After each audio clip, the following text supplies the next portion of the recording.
Hi, Father Ian Van Heusen here. So one of the more interesting stories I have from spiritual direction. Now, I did ask the guy, I said, can I share this? Because I think it could really help other people. And he was really okay with that. And so what it was I was kind of talking with him with spiritual direction, trying to help him to connect with the Holy Spirit. Because a lot of times that's what spiritual direction is about.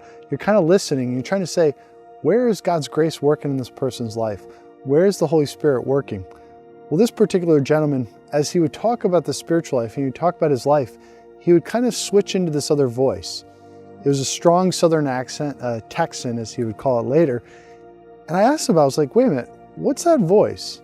He's like, well, I always kind of imagine this Texas voice, this strong Texas accent, kind of speaking to me.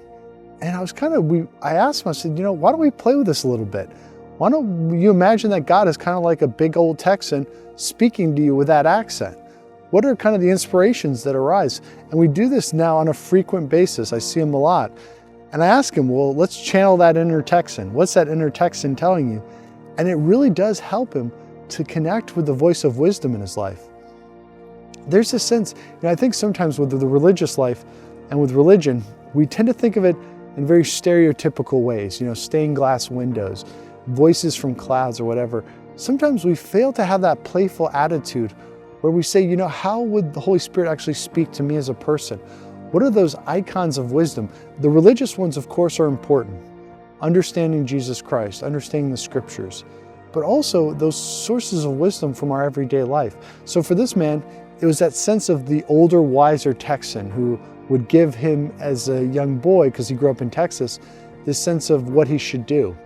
It might be different for each one of us. There's that sense that each one of us has a certain set understanding of wisdom that comes in a lot of ways from our experience. And this is precisely how the Holy Spirit is going to speak to us.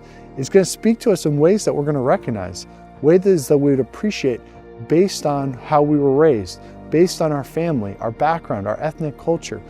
And that's why the church would often, in a great way, use the iconography of a certain people and use enculturation to help proclaim the gospel within the culture of those who are hearing it for the first time. Think of Our Lady of Guadalupe. Now, of course, with Our Lady of Guadalupe, it was the Holy Spirit. It was God who gave the image to the Mexican people, but they used images native to the Mexican people. So what we should consider. Let's play around a little bit. Try to connect with your experiences from your childhood. How do you see wisdom? How do you see peace? How does that imagery help you to connect with the work of the Holy Spirit? Use that so that you can move from those visible realities from your experience to the invisible reality of God's grace working in your life, to open up your sense of intuition and opening yourself up to the voice of Jesus Christ. Amen.